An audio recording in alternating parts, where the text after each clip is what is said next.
These are bullets all day long. They got the Knight of Pentacles, the stress. He shot himself. There's the family attorney says the 23-year-old died from a gunshot wound to the head, and the manner of death was suicide. I don't know what he used. I know it's a rope involved. I don't know what he used that rope for. Let me see. The secrets. He's taking the secrets with him. You see the secrets? He's not giving y'all the information. Says y'all don't need to know it. You know?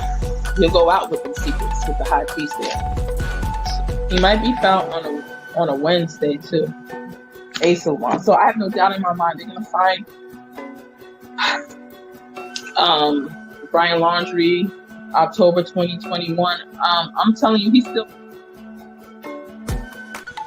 Hello, my loves. It's TTMG, the Tarot Medium Goddess here. Thank you so much for being here. Please do stop what you're doing and like this video. Go ahead and subscribe. Don't forget to tell me what you think about what happened in this case in the comments below. And do show your girl some love and share the video.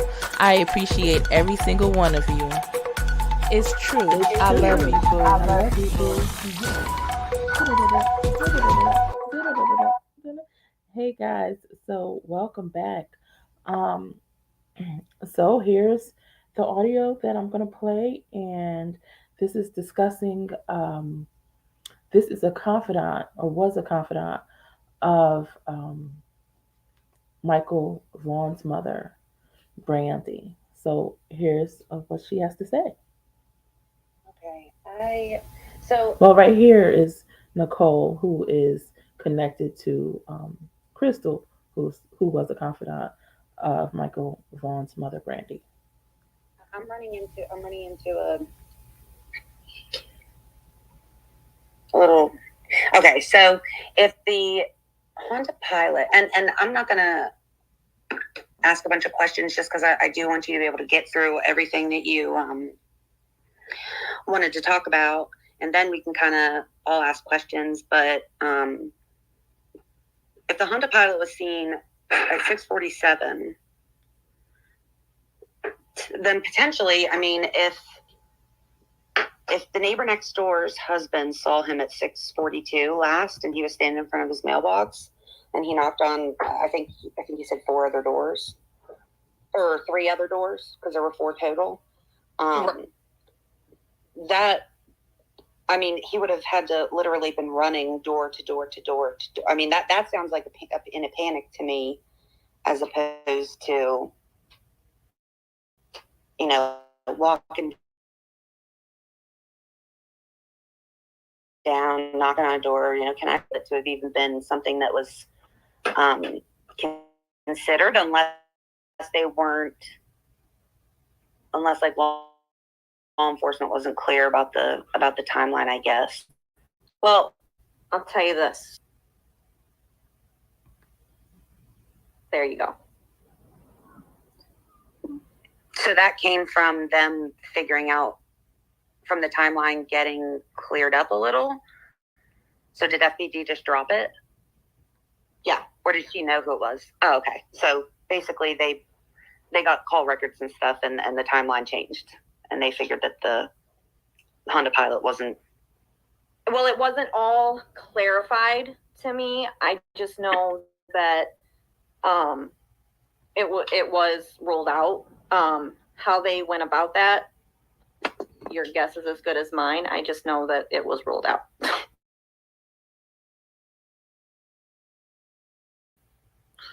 Okay, before we have anybody say anything, I want you to go ahead and be able to whatever.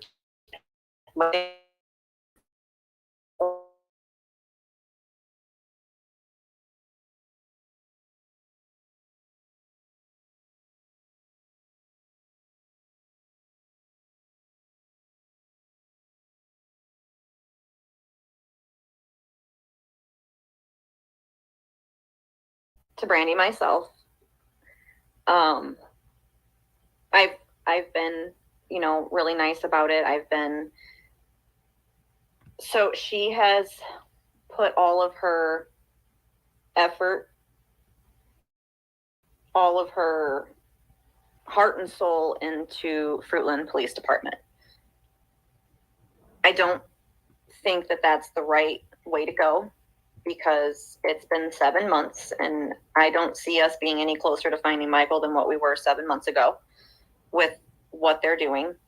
I have expressed to her that I feel there's a lot more she could/should be doing, in a nice way.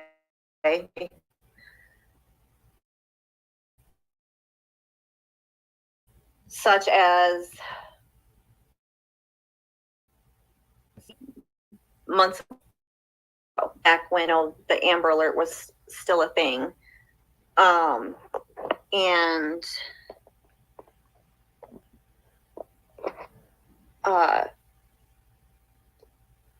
I printed out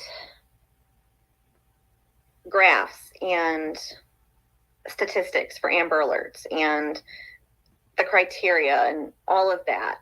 And I sent it to her, and I reached out to Jennifer Coffendorfer, who was going to fly out there and advocate for Michael next to her. I found the time of the city council meeting. I found the time of when the deadline to turn in to be submitted for her to go was. And the day before, after I had done all that, she said she just couldn't right now. And that seemed off to me.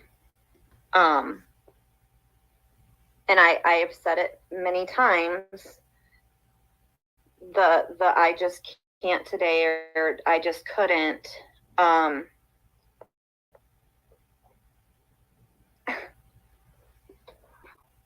Michael just can't. Michael just can't.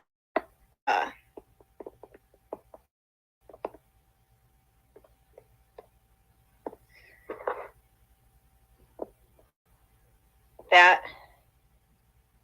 I don't know. Like, I just, there's things that have been, you know, like the city council thing that I said, and then, you know, the I just can't, like that has bothered me, because I'm like, well, Michael can't.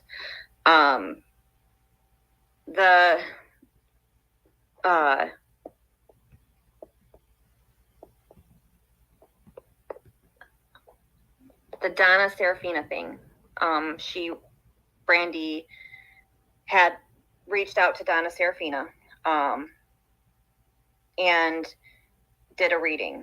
And then I had reached out to Donna and asked her if she was going to do any more readings on Michael. And she said, I already have. And I said, oh. So I expressed that to BRANDI. And I told her, you know, and I understand it. It's, Donna's just a psychic. And I understand, you know, people have their differences of opinions on it.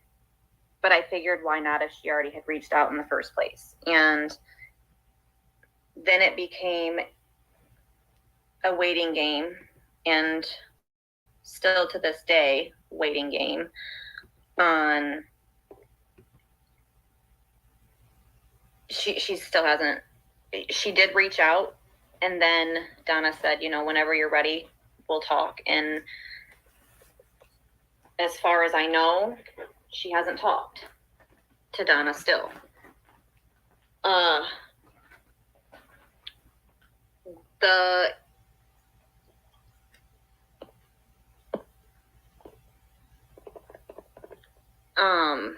The emailing the governors and stuff, I gave her that information a while ago.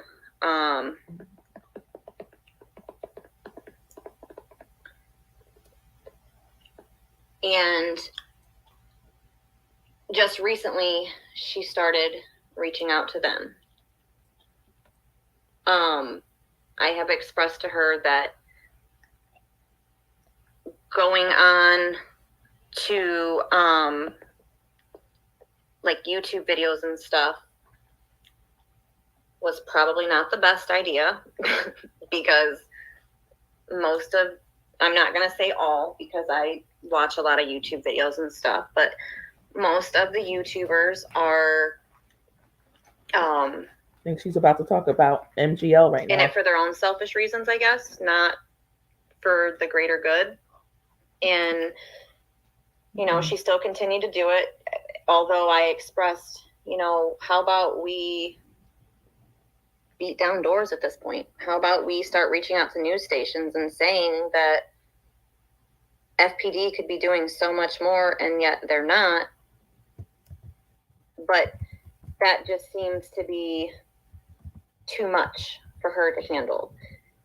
So then it became too much for me to handle, because I'm like, I tried to put myself in her shoes and be like, okay, this is a missing child. I don't know what I would do. But it's been 7 months, and I want to think, because I love my children, that I would do everything in my power to find them. And I can't say that I know this for sure, because I don't, because I've never been in her situation. But if it was 7 months later and nothing more was happening, I would be reaching out to someone else. I would be trying to speak to someone else, because all of my eggs would be out of that basket at the Fruitland Police Department at this point. And I would be, instead of having visitation with them, I would be screaming at them. Like, you know, you're not, what are you doing to find my son? What are you really doing? Because you yourself have said that you're basically done searching for him unless you get a credible tip. And I wouldn't, as a mother, I wouldn't accept that. And so it's like, and I want to say these are a lot of the little details that other people are not seeing, right? That she's sharing with from her personal interaction and connection to Brandi. We see things on the surface, but we haven't seen the whole picture. So keep continuing to weigh the whole picture in this. Things like that catch me off guard. Things like that stand out to me from speaking to someone on a daily basis, that when, you know, what really bothered me was when Fruitland Police Department took everything off their Facebook page, and they, okay, I understand you take things off, start fresh, whatever. Why? What was their reasoning for taking down the press conference where Brandi was begging for her son back? Unless it's something more. That stood out to me too. And it's, you know, I started off just protecting the family, and I became biased, and I became closed-minded, and I didn't want to see any other possibility. And then I finally, you know, seen another possibility, and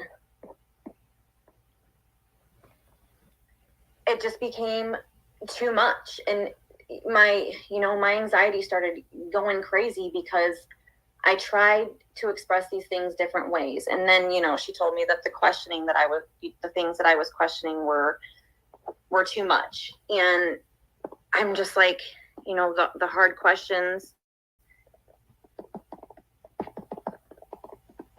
the hard questions and stuff were, what was going to find him. And when, you know, she's like, the hard questions are not gonna, I just can't do it anymore. It just blows my mind. There were things that were said, and I cannot, for the life of me, I tried to send all of this to Nicole before we did this space, but my phone, of course, wanted to be dumb. But I do have recordings and stuff to back what I'm saying up. I'm not just talking out of my ass. I just have to figure out how to get them to Nicole. But there's things that have been said where it's, Tyler had mentioned something. Let me read it verbatim because I wrote it down.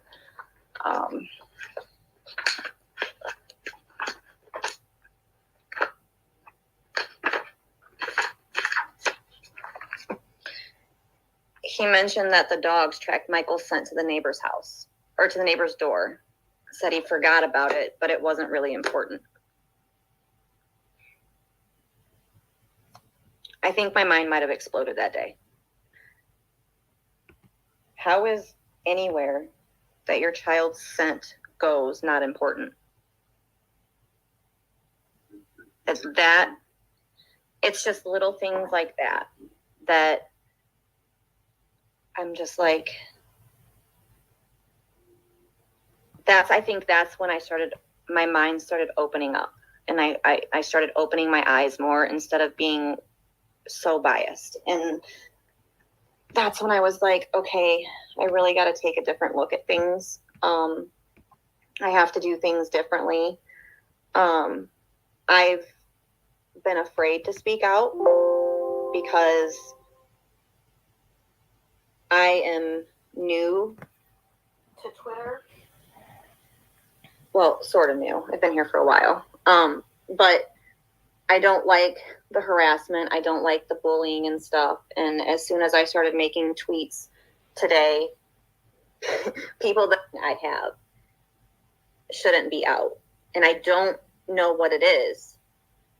I can't put my finger on it, but something that I have is something that they don't want out. And I don't get it. Like, I don't understand why things are being discredited so fast. I don't understand why if your child was abducted, then anything should be possible at that point. I mean, an abduction charge next to a trespassing charge is going to get thrown out in court in a second. And I don't know, maybe it's nothing, but I feel in my gut that it's something. And I don't know what it is. So instead of being one person trying to fight the whole world, I want to be one person that comes to everybody and gets help so that all of us together can find this missing child, because at the end of the day, that's what matters to me the most. And I've just been completely invested in this, and my heart is in this, and I am a good freaking person. And I have always said from the beginning, if I lose people throughout this and Michael is found, then it was worth it. That is all that matters to me, is having Michael found and be safe. Or if the outcome is the outcome that I don't want, at least he's not missing anymore. Hey, Crystal, not to cut you off, I got one or two more questions that you might be able to help me with. Okay. The pizza was ordered at 6:40. What time did the pizza arrive at the house, and who received the pizza when it got to the house? Hold on. I gotta go back to my timeline again.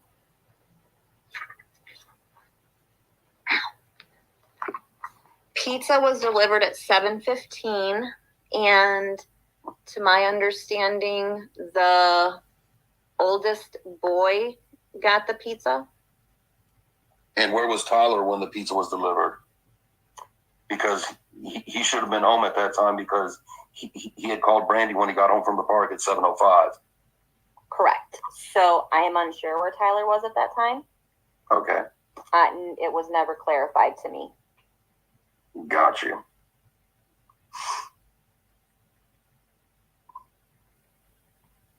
I think that was the only thing. I was just wondering what time the pizza got to the house, and then who actually received the pizza when it got there.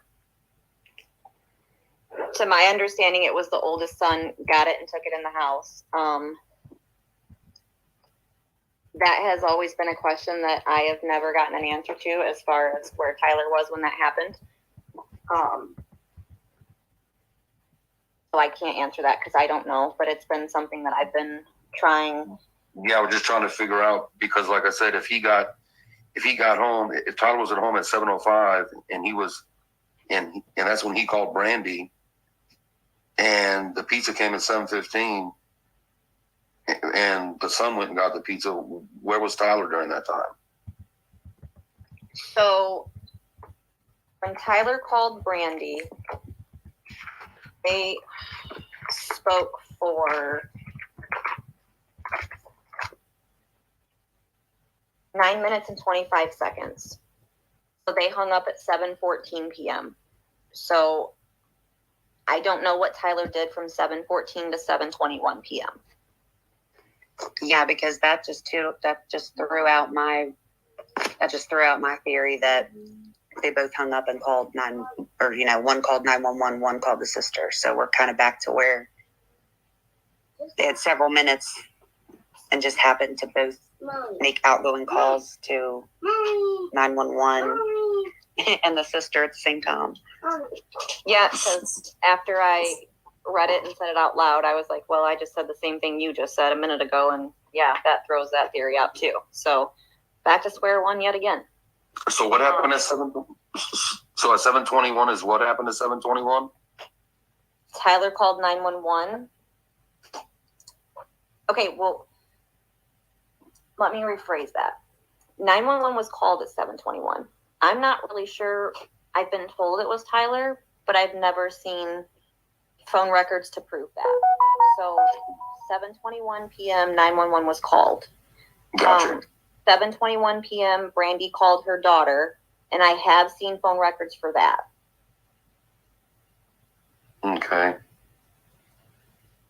So at 7:21 is when Tyler or someone called 911, and at 7:21 is also when Brandy called the daughter to come back home. Correct. Gotcha. And I just want to say real quick, so Brandy sent you her call logs for a screenshot of her phone log, the 27th and 28th, but did you get Tyler's or to see if you called 911? I have never gotten Tyler's. I've asked for Tyler's 3 or 4 times. I've never gotten Tyler's.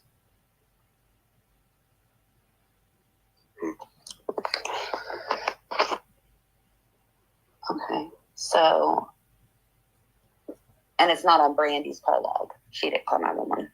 No, she didn't call 911. And then the sister, the older sister, are you aware that she did have Bandcamp collar guard? Like the day after he disappeared is not the first day of Bandcamp, right? Like, did you know that? I know that I get confused when people are like Bandcamp and then they're like color guard, and I'm like, so maybe I didn't pay close enough attention to what she said she did. But I do know that she did have something that next morning because she was up really late. Oh yeah, I guess it's band camp for all parts of the band, including color guard, is how I kind of took it, and all the pictures. That's what it looked like. But that was the 26th through the 30th from 8 a.m. to 4 p.m. So something that we had talked about on the other space was that older sister was in pictures at band camp on the 27th. So when I went back through and listened to, I forget, one of the, you know what? It was Chris McDonough, the interview room. He said that, what did the morning look like? And she, laid out what the morning looked like when she left for work at about 12:15. And at that time, she said that sister was still there, which would have made her half the day at band camp. I mean, she would have been halfway through late, 4 hours late at that point. So I'm just wondering if she didn't go that day. But then again, I saw pictures of her. So I guess I'm wondering if she wasn't there when Brandy left at 12:15. I'm not sure why she put her there. Does that make sense? It makes perfect sense, because I was confused when I heard her say that as well. Because my understanding was when she left for work that day, the older sister was already gone and at the color guard thing already. She had left that morning. Okay, so your explanation makes more sense to what you were told. I'm not sure why on there with Chris McDonough, she would tell an actual story of what she said to the kids and stuff if they were not there. But so someone would have had to take her, or did she take one of the vehicles? As far as her getting there, I have no idea how she got there. I know she walked home, but I don't know how she got there. Okay. I'll press pause. I'm going to play more of this, just a little bit more, maybe, I don't know, 2 minutes, or maybe I'll end it shortly. But yeah, the next live that I'll come on with is about the lie detector test. He failed the lie detector twice, right? Well, the first time they said he failed it. The second time they told him he doesn't have to ever worry about taking it again. But, you know, that was the second fail. Pinky says they should give Michael parents a lie detector test and the grandfather too. They did. They gave not the grandfather, but Tyler, the stepdad, and also the babysitter. Dixie says, I guess Tyler was tested twice and felt it. I heard. Yes. I discussed, I discussed it earlier in my other lives, but it wasn't my official lie detector live, which I'm going to do next. That's only going to be 3 minutes just to discuss that. Terry says, doing good today, just a little cranky about a ton of snow dumb from Mother Nature. Yeah. Yeah, I had the same thing. I wonder if you're in the Northeast. I'm sure you told me before, but yeah, we had a little snowstorm. My sons went out and made some money though.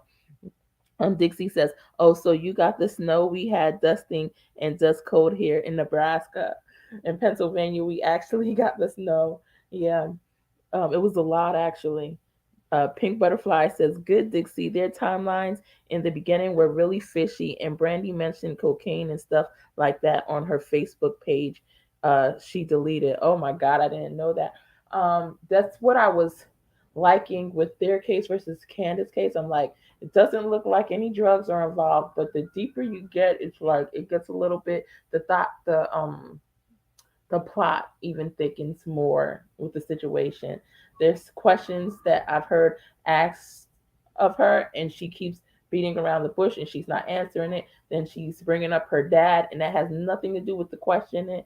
And, you know, they ask her 2 more times and she's still avoiding the question. So it's kind of weird and odd to me. And yeah, there's a part of her where we see her emotional, her, you know, showing attachment to the situation, her saying she did this, she's handed out flyers, I knocked doors, blah, blah, blah. But once again, anybody in a case like this, if you have common sense, if you're not like Candace and Don, hello, somebody, if you're not like Candace and Don, you're going to want to play it off as much as you can, right? So, and like if Brandy's ever listening to this, I'm not saying you are, I'm just saying some people in this case, that's what they would do. And some people know how to. My ex said since he was young, he could bring up a tear in a minute. All you got to do is give him 20 seconds and the tears will flow. Okay, and he is a whole actor. So, I mean, people know to do what's necessary, but these are people, or this person, Crystal, she spoke to Brandy almost daily and had a connection with her. And she's like, hey, she's not doing a lot of the stuff that she's supposed to be doing to find a kid. But yet you see her sitting down, speaking in different forums and say she's doing X, Y, or Z. But there's so much that we haven't even seen or known. And then also the timelines got twisted. And there's certain lies that I've heard of that I haven't yet played in my lives yet, but they're out there that it's like, okay, now what's really going on, right? So let me see. Terry says it's 19 right now, Massachusetts. Wow. Yes, it's going to comment. She sure is dodging that question. Yeah, you should have heard it. Did you hear her dodge the question? It was in my earlier live. Somebody asked her over and over why she felt it was funny to threaten to blow up the, you know, like the police precinct or whatever. And she started talking about her dad having PTSD and him being a military veteran. And so she asked again, and she said the same thing. She asked again. She said the same thing. I'm like, hey, are you not getting the question here? This has nothing to do with your dad. Take accountability. Even if you would lie, if you would like to, you know, go ahead and lie, make it sound better and say, hey, you shouldn't have done that. At least take accountability. Hey, I shouldn't have done that. Even though I don't mean it, But I know everything else is going to be going around the bush, beating around the bush, and I'm really not going to be answering your question, you know? So anyway, I'll play a few more seconds of this and we'll go on. Can't wait to hear it all come out. There is so much. I have like 3, 4, 5 hours of audio. It's ridiculous. But I'm just gonna do the one on the lie detector test after this, and that's gonna be that.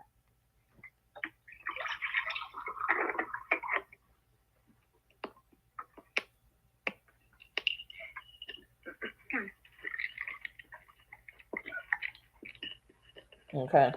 They're getting adjusted. We're going to end it here. I think 32 minutes in is a good point to end it. And I'll be back shortly with the lie detector information. So please do like this and subscribe. See you soon. Love and light. I can't wait to hear it all come out either, Dixie.